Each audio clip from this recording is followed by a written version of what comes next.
दुनिया का सबसे बड़ा पाप कौन सा है?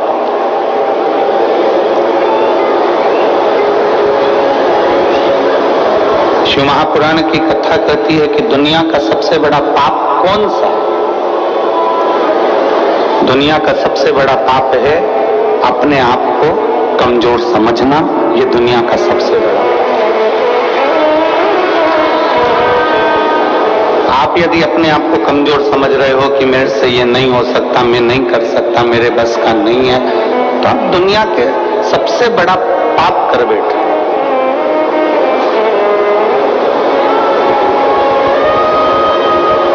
अपने आप को कभी कमजोर मत समझो। रोग से ग्रसित भी हो गए हो तो भी अपने आप को कमजोर मत समझो। कोई बड़ी बीमारी भी लग गई है तो अपने आप को कमजोर मत समझो। कोई बहुत बड़ा टेंशन यदि आपके माथे पर आकर बैठ गया है तो भी अपने को कमजोर नहीं समझो। अपने आप को हम कमजोर क्यों समझे? विषम परिस्थिति में भी जो मुस्कुराता है भोलेनाथ उसका साथ हमेशा देता है, हमेशा। दुनिया का सबसे बड़ा पाप है अपनी आप को कमजोर समझना।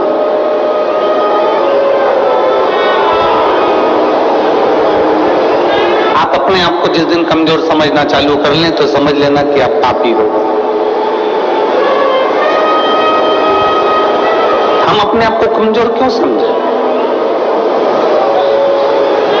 घर में कई बुजुर्ग माताएं ऐसी रहती हैं, कई बुजुर्ग पिता ऐसे रहते हैं, कई भाई मेरी जीजियां मेरे जीजा लोग ऐसे रहते हैं, कई बेटी बेटा ऐसे रहते हैं जो कहते हैं अब तो हमारा समय आ गया, अब हमारे बस का कुछ नहीं। मतलब अपने आप को तुम कमजोर समझ रहे हो।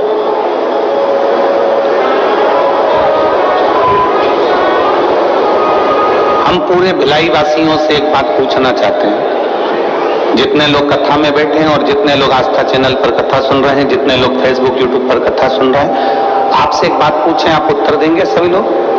बोलो, जम के बोलो जरा, पक्का?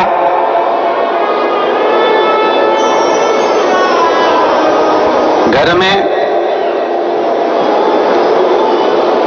आपको सवेरे जल्दी उठना है,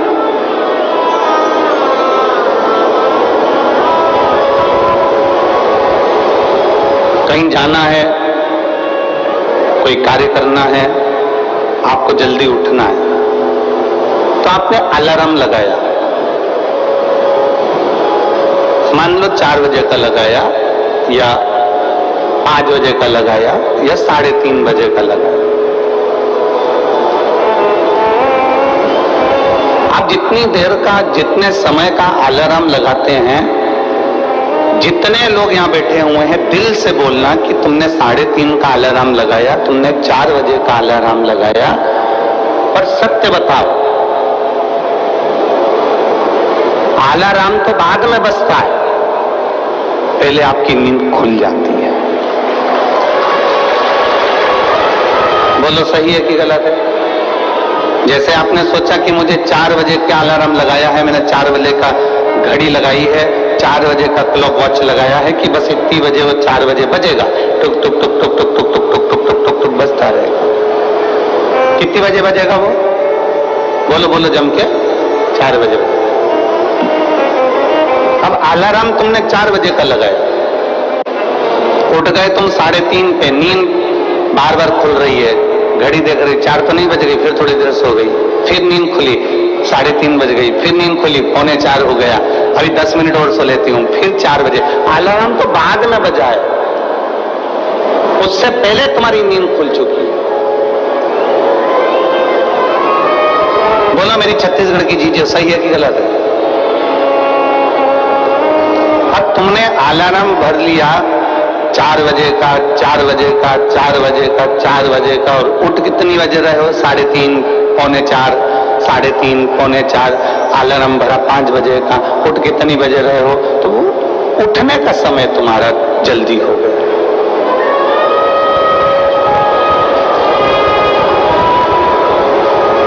अलार्म तुमने 4 बजे का भरा है, अलार्म तुमने 5 बजे का भरा, परंतु तुम जल्दी उठ गए। अब जितनी मेरी बुजुर्ग माताएं बैठी हैं और जितने मेरे बुजुर्ग पिता बैठे हैं और जितने मेरे बहन बैठी हुई है, मेरी जीजियां बैठी हैं, मेरे जीजा बैठे हैं, मेरी माताएं बैठी हैं, मेरे भाई बैठे हैं। आप सबसे निवेदन है, आपने भी अपने दिल में एक अलार्म बनाकर रख लिया।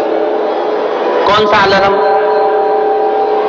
जरा सा पेट दुखा और तुमने अलार्म बना लिया, कहीं मुझे बड़ी बीमारी तो नहीं हो गई, कहीं मुझे कहीं गठान तो नहीं हो गई, कहीं मुझे रोग तो नहीं हो गया, कहीं मुझे ये तो नहीं हो गया। जरा सा छाती में दर्द हुआ, तुमने अलार्म बनाकर रख लिया कि मेरे कोई कहीं ब्लॉकेज तो नहीं हो गया, कहीं मेरे हार्ट में कमजोरी तो नहीं हो गई। थोड़ी सी चलने में हाफड़ी भराई तो तुम्हें लग गया कि मुझे कहीं दमे की बीमारी तो नहीं हो गई, मुझे सांस की बीमारी तो नहीं हो गई। याद रखना, 4 बजे का अलार्म लगाया तो 3:30 बजे नींद खुल जाती है।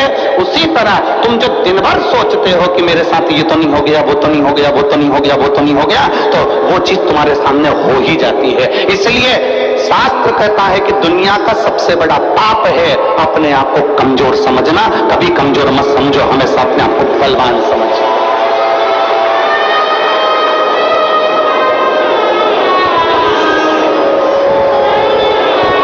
पेट दुखा, तुरंत तुमने सोच लिया कि कोई मेरे पेट में तकलीफ हो गई। छाती दुखी, मेरे को तकलीफ हो गई। सिर दुखा, मेरे को तकलीफ हो गई। आंखों में प्रॉब्लम हो गई। हो सकता है प्रकृति है, चलता रहता है, कभी अच्छा आता है, कभी बुरा आता है। कोई जरूरी नहीं है कि सारे रोग तुमको ही हो जाएंगे, सारी बीमारी तुमको ही हो जाएगी। पर तुमने सोच लिया।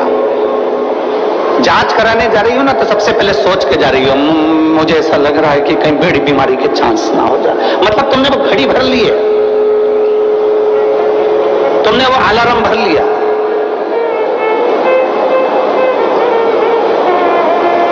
पहले का व्यक्ति अलार्म भरता था,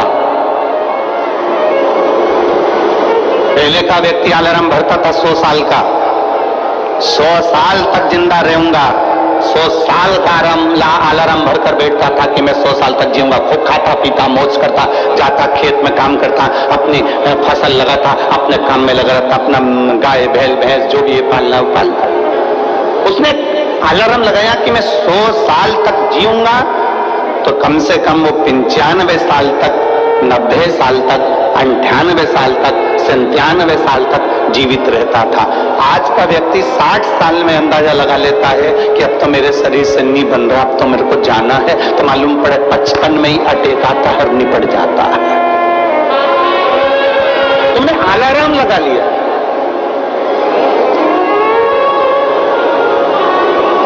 दुनिया का सबसे बड़ा पाप है अपने आप को कमजोर समझे। क्यों कमजोर समझे हम?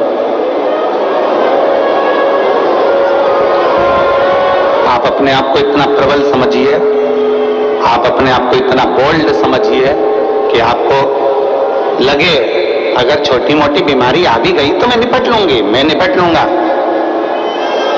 बोल बम का नारा है, आ गई अगर थोड़ी बहुत तकलीफ आई, थोड़ी बहुत अगर कष्ट आया तो है बाबा बेटा, मेहनत करेंगे, परिश्रम करेंगे, देखा जाएगा। और शंभु शरणे मांगू घड़ी रे दुख का दया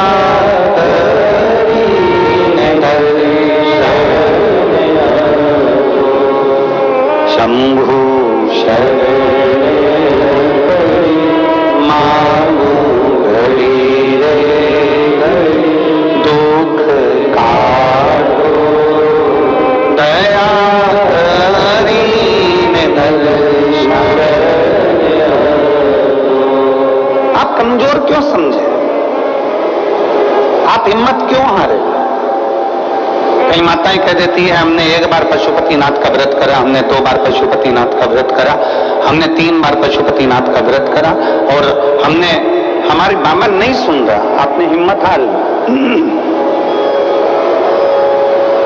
आप अपने आप को हिम्मत हार गए।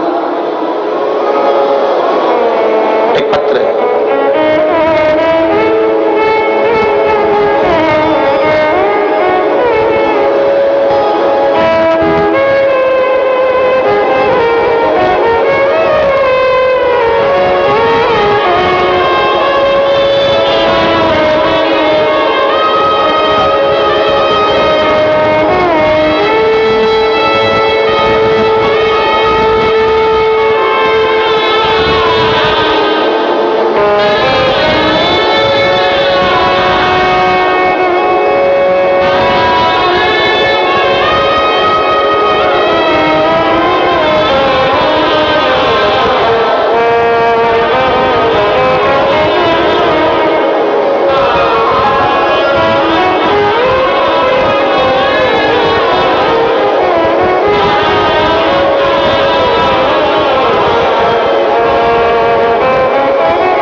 मेरा नाम अनीता साहू है, पति श्री संतोष कुमार साहू, डीले कम करो,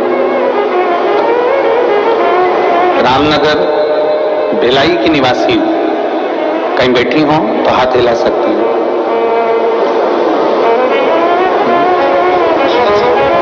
अच्छा, जहां भी बैठे हो हाथ हिला दो और आ जाओ, एक बिलपत्र ले जाना, आ जाइए। मेरा नाम अनीता साहू है, पति श्री संतोष कुमार साहू है, रामनगर भिलाई। मोबाइल नंबर मेरा ये है। एक लोटे जल का मैं क्या वर्णन करूं। 2023 मई में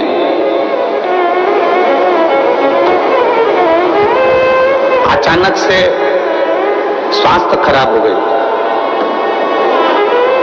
10 दिन तक मैंने खाना नहीं खाया।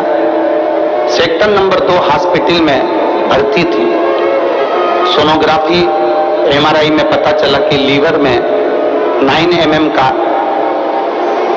एक गठान और कैंसर हो गया। गठान होती ना गुरुजी तो दुख नहीं होता, पर साथ में कैंसर हो गया। उसके बाद मेरे पति ने सारे हॉस्पिटलों में जांच कराया तो मालूम पड़ा कि वो कैंसर की बीमारी है और ज्यादा ही तकलीफ है, ज्यादा समय के जीवित नहीं है। शिव जी पे मेरे पति ने जल चढ़ाना प्रारंभ करा।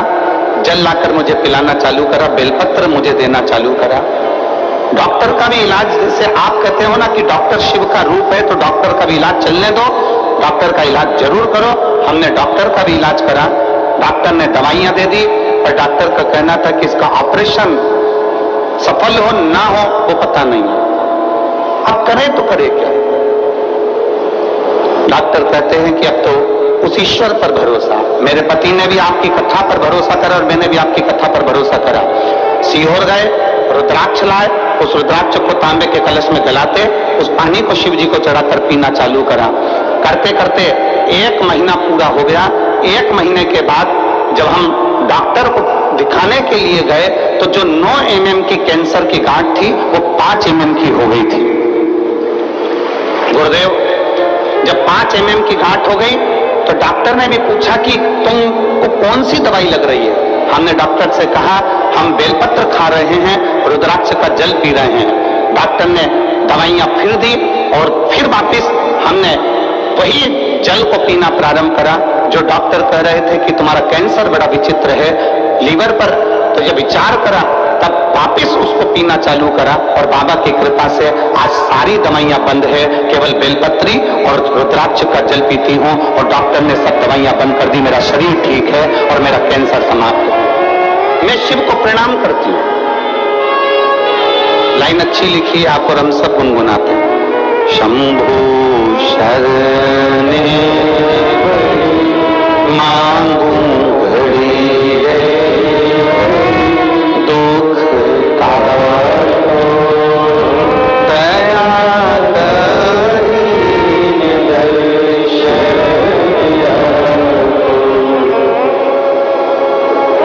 एक विश्वास शिव के प्रति जागृत हो।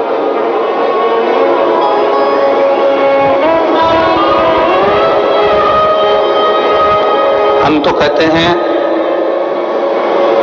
जैसे ये कथा बोलबम सेवा एवं कल्याण समिति करा रही है,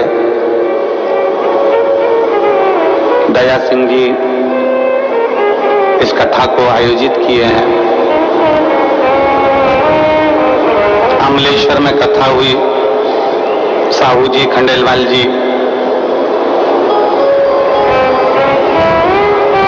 आयोजित किए। इस 6 नंबर सेक्टर में पहले कथा हुई, विनोद सिंह जी इस कथा को कराए थे। फिर एक कथा और हुई थी भिलाई में जो एक समिति ने कराई थी। ऐसे कई हम कहेंगे कि जो कथा के आयोजक होते हैं ना, जो कथा करवाते हैं, हम उनको धन्यवाद देना चाहते हैं। कम से कम आपके कराई हुई कथा से ना जाने कितनों की बीमारियां और कितनों के दुख और कितनों के कष्ट ठीक हो जाए। बड़ा मेहनत तो आपकी लगती है, पर आपके परिश्रम से ना जाने कितनों को लाभ मिलता है, कितनों को।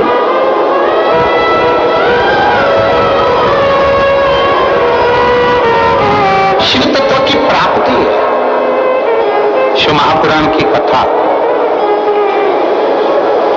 भगवान ओगरदानी की कथा, भगवान शंकर की कथा। हिम्मत ना हारे। इस बहन ने एक बात लिखी कि मेरे पति और मैं शिव पर से भरोसा समाप्त नहीं करेगा, करेगा तो वही करेगा। शिव पर से हमने भरोसा समाप्त नहीं करा, करेगा तो वही करेगा। करेगा तो ओगरदानी ही करेगा, करेगा तो मेरा देव अधिदेव महादेव ही करेगा। हमारा विश्वास, हमारा भरोसा हमने प्रबल रखा। और मैंने तेरे ही भरोसे बाबा, तेरे ही भरोसे हवा बिच उड़ती जवानी बाबा, डोर में कटती जावानी भोले, मैं तेरी भगन शंभो, मैं तेरी भगन हवा बिच उड़ती जवानी बाबा, डोर में कटती जावानी। एक विश्वास अपने भीतर प्रकट करें।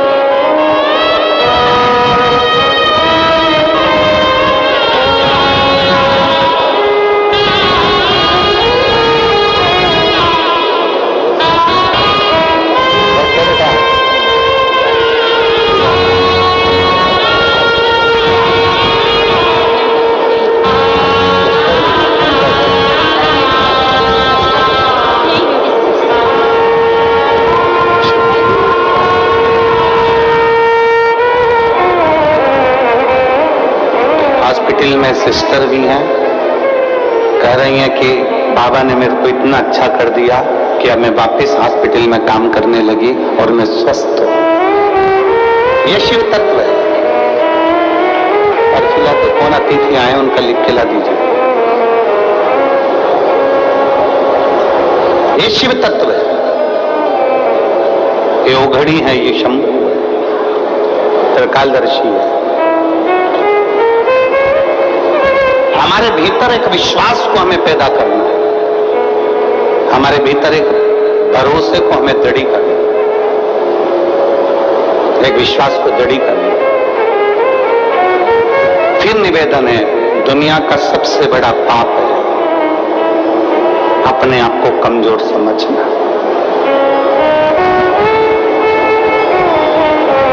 पार्वती मैया जब बाल्यावस्था की थी तब साधना में माता पार्वती जी डूबी रही। सप्तऋषियों ने जाकर समझाया माता पार्वती जी को कि शिव तुम्हें नहीं मिल सकते, भगवान शंकर तुम्हें नहीं मिल सकते।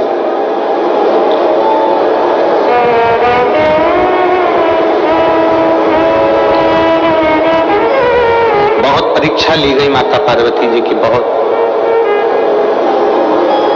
और पार्वती जी की बारंबार परीक्षा ली गई, बार बार परीक्षा ली गई, बार बार परीक्षा ली गई, पर माता पार्वती जी हिम्मत नहीं आ गई।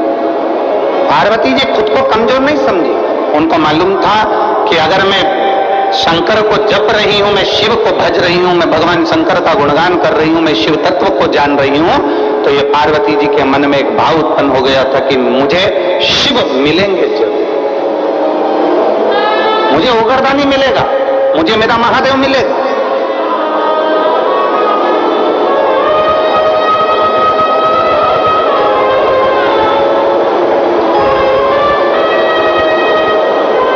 ध्यान दें,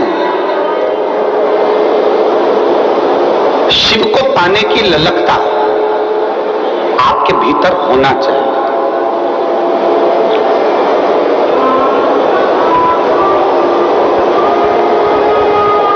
फिर निवेदन करेंगे कि अपने भीतर एक ऐसा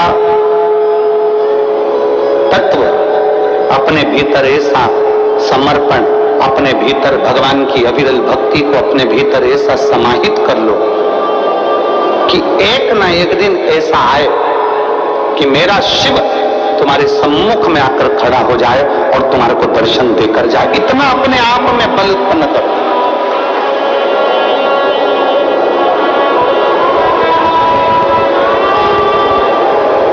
और हो सकता है, हम आपसे पूछें, अभी चीटा देखा है? चीटा बोलते हैं कि मकोड़ा बोलते हैं? यहाँ पे क्या बोलते हैं, चीटा की मकोड़ा? अरे जम के तो बोलो, चीटा ना। चीटा जब जन्म लेता है तो उसमें पंख रहते हैं क्या? जम के बोलो जरा। नहीं रहते। चीटा जब जन्म लेता है तो उसमें पंख नहीं रहते, पर चीटा अपने कर्म में लगा रहता है, अपने कार्य में लगा रहता है और कर्म करता रहता है, कार्य करता रहता है, करता रहता है, करता रहता है, करता रहता है, करता रहता है। धीरे धीरे धीरे धीरे चीटे में पंख आ जाते हैं। देखिए आप लोगों ने चीटे में पंख?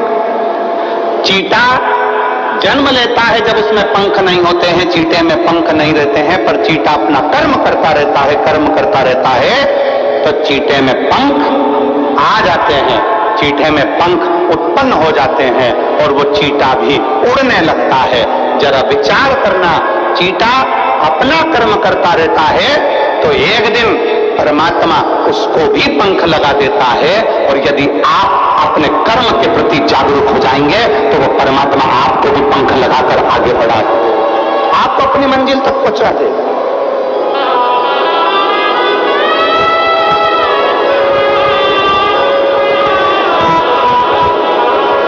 चीटे में पंख नहीं होते, पर धीरे धीरे वो कर्म करता गया, कर्म करता गया, करता गया और उसमें पंख लग गए। कर्म करता गया और उसमें पंख आ गए, वो उड़ने लगा, वो आगे बढ़ने लगा। आप अपना कर्म करिए, जिस कर्म में आप लगे हुए हो प्रबलता से उसमें लगे रहिए, उसमें लगे।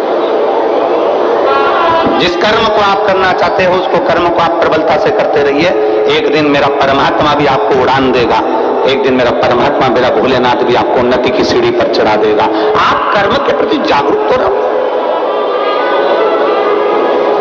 आप कर्म के प्रति जागरूक नहीं और सोचें कि हम बहुत कुछ कर लें, हम बहुत ऊंचे उठ जाएं, हम बहुत आगे बढ़ जाएं, तो शिव महापुराण की कथा कहती है कर्म प्रधान है, आपका कर्म पहले करना है। श्रीमद् भगवत कहती है, श्रीमद् भगवत गीता कहती है, श्रीमद् भागवत कहती है, रामचरितमानस कहती है, विष्णु पुराण कहती है, गर्ग संहिता कहती है, स्कंद पुराण कहती है, नर्मदा पुराण कहती है, लिंग पुराण कहती है। ऐसी कोई पुराण नहीं जो कर्म की प्रधानता नहीं बताती। प्रत्येक पुराण कर्म